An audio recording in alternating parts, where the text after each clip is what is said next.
What's up, good people? Listen, it's Miss Turner, your parent and family engagement liaison here at Churchland High School, coming to you with yet another Trucker Connect episode. I am super excited today because this is a topic that I think is one that everybody can relate to, and it's about money. Today, I have Ms. Tremaine Wills that's going to come on, and she is a financial expert, if you will have it, where she's going to take and plant seeds in us and even begin to uproot some of those unhealthy patterns that we have so that we can begin to get on the right track of financial literacy as well as financial freedom, even to start during a time of pandemic. So I don't want to like mess up her introduction, so I'm going to let her go ahead and come in right now and introduce herself.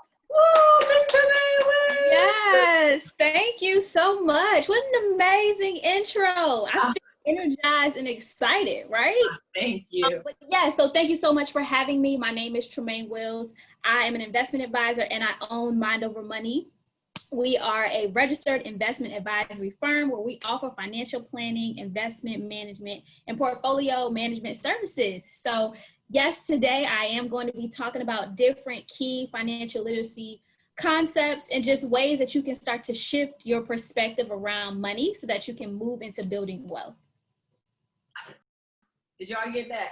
Like, today we are not coming with no small money talk. Today we're doing some heavy hitters. And I know for myself personally that once COVID happened, I just realized that I had to be strategic and intentional about my spending. So I want you to just begin to talk about the current state of what's happening in the Hampton Roads area as it pertains to the pandemic and financial effects of that. Yeah, so unfortunately, we have many people in the Hampton Roads area that have experienced unemployment. And so for a while, we were having some pretty low numbers, and now we staggered up into the double digits of unemployment.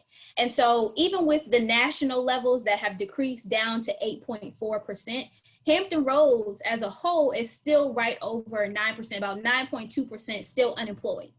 Wow.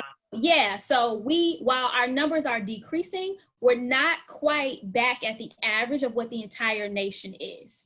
Okay. So, and it can be kind of disheartening to think about it, right? Because our area is such a heavy military town. So you would assume more people are still employed, but it's quite the opposite for us. We are being impacted much more adversely than some of the rest of the country. And so, as we know, when unemployment is high, that means folks don't have as much income coming in. And so we're starting to see that, okay, maybe we weren't as secure in our finances as we thought we were, because if I was only a check or two away from being able to stay on top of my bills, now I'm behind. Right. And so it's crazy because this is something that none of us would have dreamed of. I know everyone is sick of it. And in actuality, it has shone light in areas that we now have to really be intentional about dealing with. And so understanding that when it comes to finances, it's important to know anything can happen to anybody. I was telling somebody yesterday, we've had small COVID situations, if you would have it, where things have been thrown at us that we were not prepared for. And so this may be a new way of a pandemic, but this is not new to things just occurring. And so how does this pandemic expose a larger financial issue that we do have? Yeah, you bring up a great point. Yes, we've had lots of mini COVIDs, but now it seems like all of it's happening all at once. And because there's such national media attention, you're starting to see really what's been going on all along. Just now it's on a grand scale. And so what we've noticed is that many people just really were not financially stable. And so it can appear that we are, because many people are spending and shopping and the economy appeared to be growing. But the reality is a lot of that was on credit. And so with you assuming, okay, I'm earning this income, right? I'm going to get another paycheck. Well, I'm going to just put this on the credit card and I'll pay it off later. I got another check coming. But then what happens when the checks stop coming? Right. So now you are in this situation where you don't have enough money in savings. You don't know when the next check is going to come. And that lifestyle that we were trying to maintain gets drastically reduced. And we've heard all of the statistics, how more than half of the nation doesn't have, $500 in a savings account. And now you can really see just how many people had to apply for unemployment benefits, right? There was such uproar between the opposing sides about how much it was. But the real argument here is that so many people need it because we're not financially prepared. So it doesn't matter what the amount was. The real root of our issue is that we are not savers. The nation are spenders, and we are consumers, and we do not plan for the what ifs, right? Because something always happens. It's always, oh, I need a new tire. Like, rock hit my windshield. Oh man, the water heater broke, right? It's always something. And because we are such spenders and we have to have all these material things, our savings accounts are next to zero. And so when you get hit with a pandemic and then unemployment, and then it's hard because you don't have anything put away. There is no financial security that allows you to actually make decisions that are good for your family based on what your family needs versus, oh, I got to get a check because they're going to take the house. Right. And so that's what this situation really started to uncover, just the financial disease that's in our nation. We are not financially stable. Say that because when speaking with a lot of students and things, you and I probably can attest, if I only learned this when I was in school, considering the amount of time. And so we have to become aware that now we have allowed seeds to be planted, whether it's generational, whether it's the lack of knowledge that has become rooted in us. And until we begin to deal with the root of that issue, we're going to find ourselves constantly producing the same results. And I like how you said that, how it's able to show the world because of what's going on. And I think it's important for everybody to understand that even in this time that we are not alone. Like, this thing has hit the richest of the rich and the lowest of the lowest. And so it's to understand that you can be financially secure one minute and then the next minute when life happens. But if your mind isn't focused on that what if, then you get hit like a ton of bricks when that one if comes knocking on your door. Mm-hmm. And so it's easy for us to say how, saving and budgeting and all of that. But what are some things that we can do now, even for those that may not have a steady income? Because here you have families that barely made it before the pandemic. Now you've got those parents being removed from their jobs to be at home to become teachers, and we're definitely not getting a paycheck for that. And so what are some things that we can do now to help us, even though we may not even have the paycheck matching the needs that we have? Yeah. So I'm going to say something, and it's going to sound like she's crazy. But the very first thing we need to do is we have to activate our minds, right? A lot of times when you get hit with a situation, you have a choice to either find a solution or you can wallow in the situation and feel sad for yourself, right? And what many people do, they get sad about it and then they retreat into themselves instead of becoming a problem solver, right? Because at the end of the day, you have to make something happen. Right. If I can start to shift my mindset to become a problem solver, I can pull myself out of whatever situation I'm in. And that's not to say that the problems aren't real. It's not to say that you're not getting enough unemployment, right? Especially here in Virginia, it's only $378 is the max, right? Yeah. A week. And if you have more than one person to feed, forget about it. That's not enough. But instead of focusing on the lack, you have to shift your mindset to focus on, okay, how do I make this happen? And I believe that is the very first step to shifting from not believing that things are going to work out to making things work out. And so many people get trapped in these systems that are here to support us for a short period of time. They get stuck in those places because they rely on that space where it filled a short-term gap, and then you get comfortable because, okay, I may do with this. Mm-hmm. It's not too bad. This level of discomfort is okay. At least I know this. Right. And shifting from being comfortable in whatever discomfort you're in to becoming a problem solver, that's when you can start to connect and find the resources that you need. So the first step is to activate your mind. The second thing is to assess your resources, right? And so, of course, we had all these applications go in for unemployment benefits. Boom, we found a resource. The next thing is, okay, what things do you have around you? You might not want to sell some of your items, but if they are of a value and it's going to keep you inside your home, make sure that your children are fed, sell it, right? Being able to become that problem solver. And that only happens when you are not sad and stuck in your feelings for extended periods of time, right? Because if I am so focused on the negative, I can't find a silver lining to start to figure out how to make things happen. Mm-hmm. So access the resources that you have available to you, whatever that looks like. The next thing we can do is tap into the local, state, and federal resources that are available. So of course you have the unemployment that you apply for, but what about the SNAP benefits? We have to not be so proud that we don't want to rely on the things we pay taxes for, right?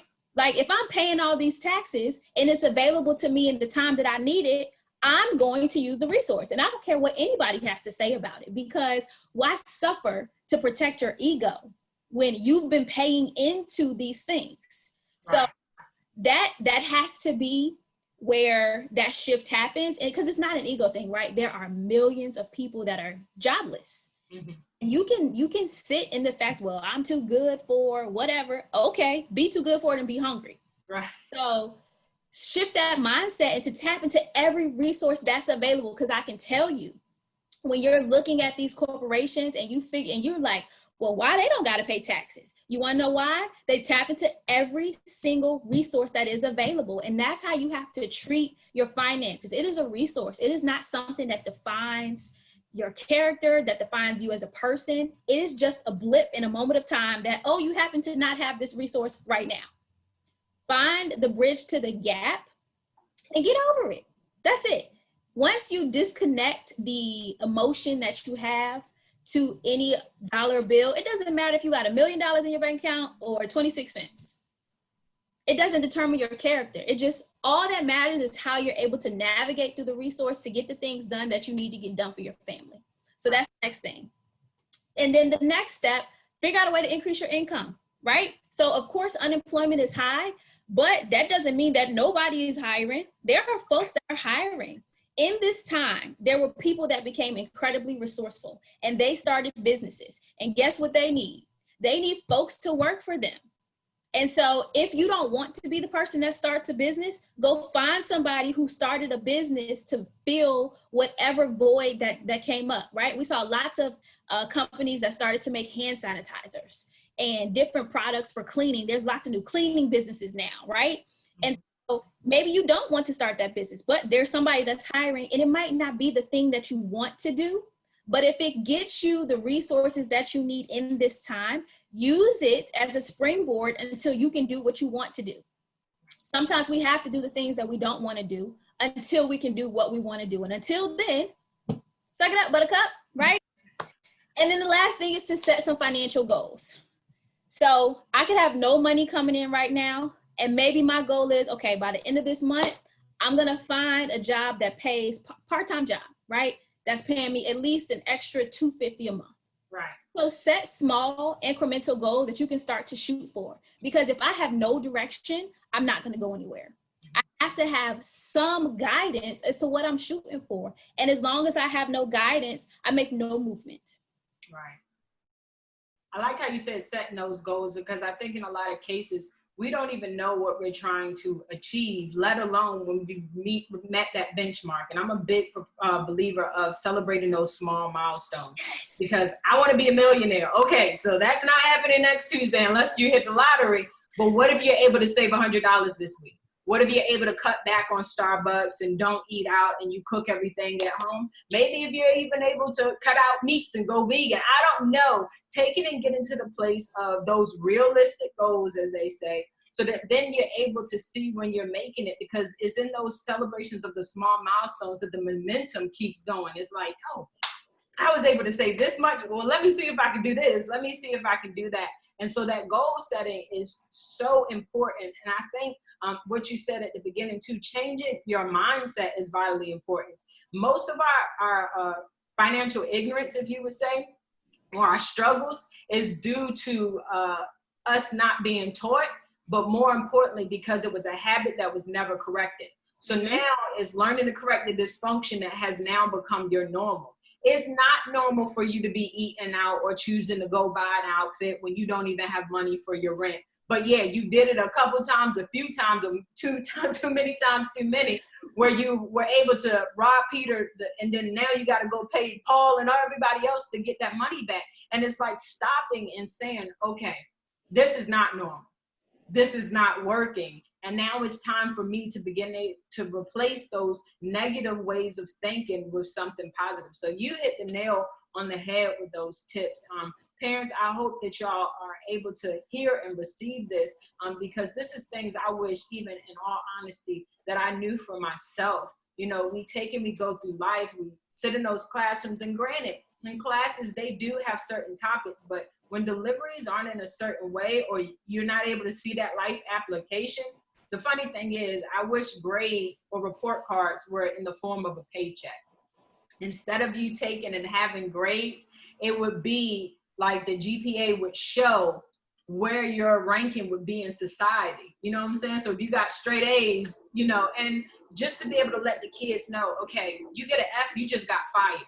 So that then they can have that life application to be, you know what, maybe I need to take and begin to change my ways, because I don't want to have to struggle. I don't want to have to wait to the last minute of, okay, instead of me passing this class, this is equivalent to me paying rent, you know, and just changing that perspective, because we spend so much time in school to wind up leaving. And it's like, you know, what in the world? Like, I've spoken to so many students, and it's disheartening, because you do have the financial classes and you have teachers that are teaching, but the kids don't see that need right now. And parents, I know I don't went off on a curve to start talking about our students, but it's important for us to understand that our kids are watching us. And so when they're watching us, we're either going to break that cycle of what was taught to us, whether it was good or bad, or we begin to hand it over to the next generation to keep it going. You know, it's crazy how many people don't even have life insurance policies. You know, that once heard the greatest blessing that a father could ever have is to leave not only his children, but his children's children something.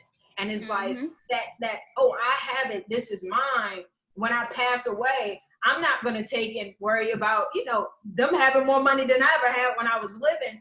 And so it's just breaking that negative way of thinking, that we begin to really not only change our own lives, but to change the legacy of our students and our children and cousins and best friends and everybody that we shall leave behind one day.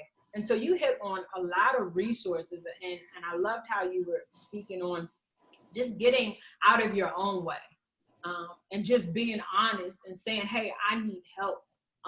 And it's crazy that, you know, you would think that as a person, as a human being, we would be seeking, especially when we have kids. You know, it's like, I'm gonna do what I gotta do, but in a lot of cases that keeps us from moving. And it's like, no, don't be too proud to say that you need help. Once again, parents, I am the parent and family engagement liaison at Churchland High School. And what that means to you is that if ever at any reason you find yourself facing a situation that ideally is not one that you were even prepared for, you are to contact me. And I may not be able to have the answers, but my job is to take and connect you. Even if I have to call Ms. Wills and say, hey, I have a parent that, you know, is in this situation, what can we do? It's about connecting you all to the community partners, just like we're doing right now, to ensure that you are good, because it's been proven that when you're straight, your children are straight, and it creates a healthy environment that is leading to your student success.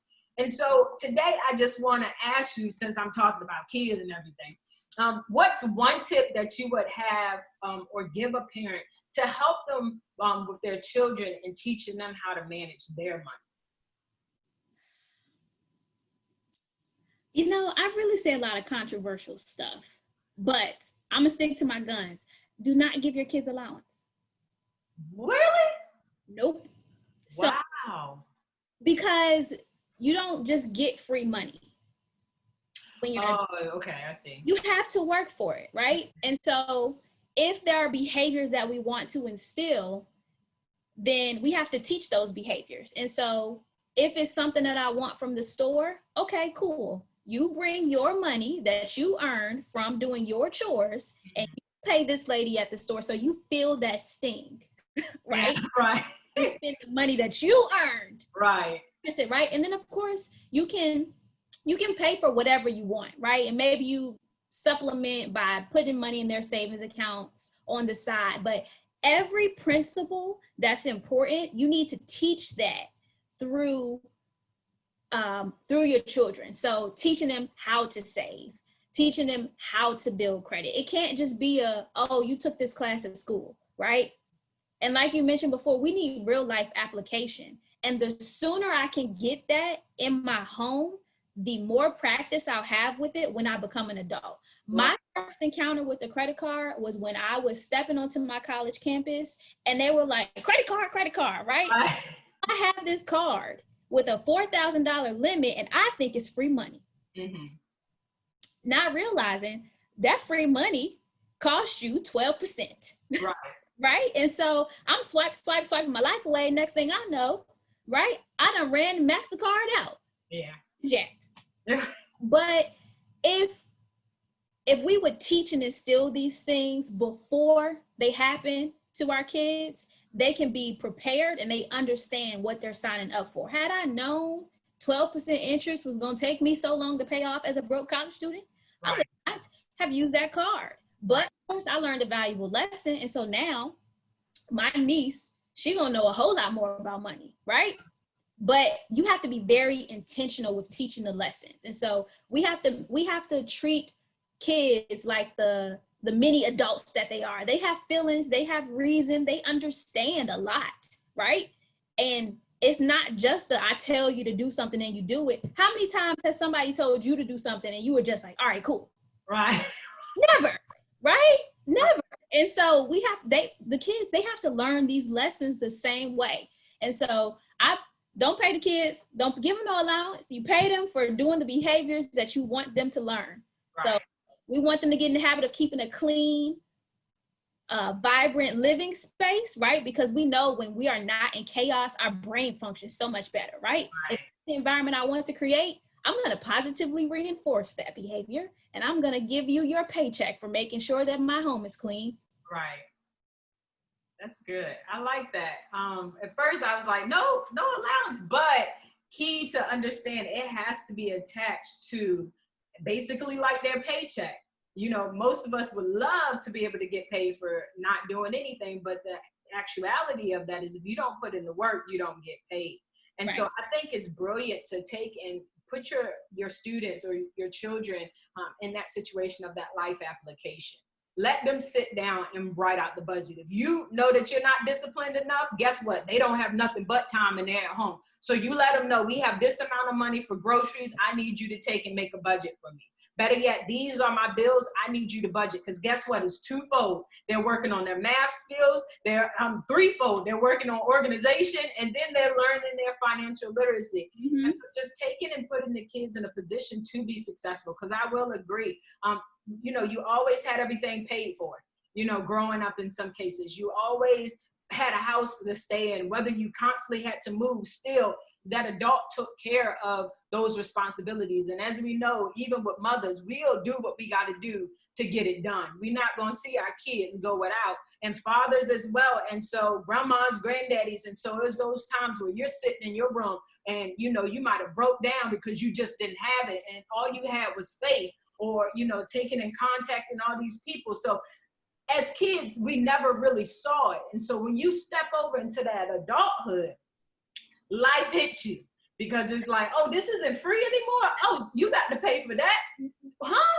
No, at home, I always had that. And so we're going to make sure that we're not setting our kids up for failure, because once again, they are watching us and we are their first teachers. We can send them to school all day, but in actuality, they spend time with us, and we are the first teachers that they've ever been exposed to.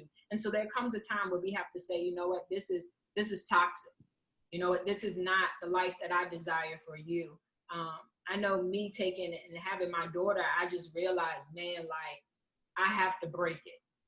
You know, I have to break those patterns, and I have to begin to make some investments. And you know, it's times where it's not easy. I'll go to Walmart and get a pair of shoes before I take and spend a whole bunch of money on something that's going to be worthless in, 10 days. Whereas I'm going to take and invest in a 529 with that difference to make sure that she's secure, whatever she desires to do in the future. And so parents just knowing that your kids need that example, and the best example that they can have, as Miss Wills has stated, is by doing. And so, give them their paycheck. Most people wouldn't even agree. And this is another thing to counteract. Most parents would be like, I pay for your food. I pay for a place for you to stay and different things of that nature. But imagine going to work and never getting a paycheck for the work that you put in. And so, yeah, kids are doing work and it's a family effort. But what better, impact are you having on the future if you were to set it up? And, every family is not possible. So you can reward your kid with extra time on the game system or taking and having extra time outside. It doesn't necessarily have to be about financial money, when it comes to certain things, because some people don't have it. But at the same time, it is a teachable moment for them to say, okay, if you take and clean your room, then you get on the weekend 5 extra hours to just have your time to do what you want to do. You know what I'm saying? So just getting creative with it to make it work for what you can do, and understanding everybody's different, but at the same time, make sure we're taking advantage of that time to teach our kids. Man, this has been an absolutely amazing conversation. You have helped me with some things. And as I stated, I just became intentional about my finances because all I had was time, like the whole world. We didn't have nothing but time. So in that time I was sitting and it's like, okay, we need to fix this, this, and this. And I want to have this by X, Y, and Z. And so now I have my goals. Now I'm working on my mindset. Now I'm taking and working with my daughter and making investments for her. And so lastly, I know most people would say, what are your final words of advice? But today I want to say, what is the financial words of advice in closing? You like that? I'll let you keep it. My final words of financial advice. That's right. Are to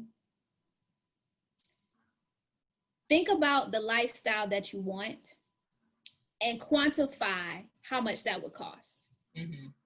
And pursue that, right? So if you want to be able to put your child through college, how much does that cost? And how are you going to get there? Right. If you want to purchase a brand new home and have it paid off before you retire, how much does that cost? How long is it going to take you to get there? Identify something worth becoming better with your money for, mm-hmm. Right? It has to be more than just, well, I want $1 million. We all want $1 million, right? But we all have $1 million? No. Because it's not the $1 million we actually want. We want what we think we're going to do with the $1 million. Right. So identify what that is and start to push towards that, and you'll see a change in your money. Wow. That's a good point. Taking and just saying, what is it that I want? Because I think so many times we get used to knowing what the discomfort or what the lack is or what the struggle is, that I know what comes with this. But it's almost like that fear of the unknown. What if I'm able to pay off my debt? What if I am able to be a first-time home buyer? What if I'm able to go and travel? What if I'm able to, go into the store and get this and that and still have money left over? That scares us because we don't know what that looks like, what that feels mm-hmm. like. We all want it, but it's funny how in a lot of cases, fear keeps us from just doing that first step. And so I thank you so much, Ms. Wills, for your time of just being able to plant seeds in our parents. Listen, parents, it's not unattainable. This is something that we see people doing every day. But it's important that we get out of our own ways. We be honest with ourselves. That Starbucks may not be worth it this week. And we begin to lay out a blueprint of what it is that we desire to achieve so that when we meet those small milestones, we're able to celebrate ourselves, but then we're able to measure growth. Save your money. Although it may not be possible in a lot of ways, find yourself saving. I don't care if you have a change jar. I don't care if you take all of your ones that you have. And I think that's the big issue. Most of us are on cards now, so we don't have that tangible money. Even if you have to open up a bank account and have it go straight from your paycheck, if it's no more than $25 to $50 every pay period, you don't see it, so you don't know the impact of it. Just look at it as being taxes being taken out. But imagine if you were able to do that over a course of a year. That could be that emergency fund that possibly could have saved a lot of people during this time. And parents, make sure that you're taking the time to invest in your future, not just financially, but in your kids. Taking the time to sit down and talk with them, and knowing the time when it's okay to say, you know what, I don't know. And you both, or you all, can get together and learn and become financially educated together, so that it's not just one tier of your family being made stronger, but it's the entire family being stronger. And just know that it's obtainable. You can do it. I'm rooting for you. I'm believing in you. My prayer is that in Churchland, we're going to have some first-time home buyers, that we're going to have some debt-free families, that we're going to take and have generational wealth that's being birthed, that we're going to even have entrepreneurs and our kids starting their business plans, that we're going to have the mother or that father that say, you know what, I'm too old to start my own business, that gets to the drawing board and say, now is the time. I'm speaking that over each and every one of your lives. Now is the time, because the only thing that is guaranteed in life is that we are born to die. And in that time, what have we done and what are we leaving the next generation? Don't make the excuses anymore. Get out of your own way and let's do it, and let's do it together.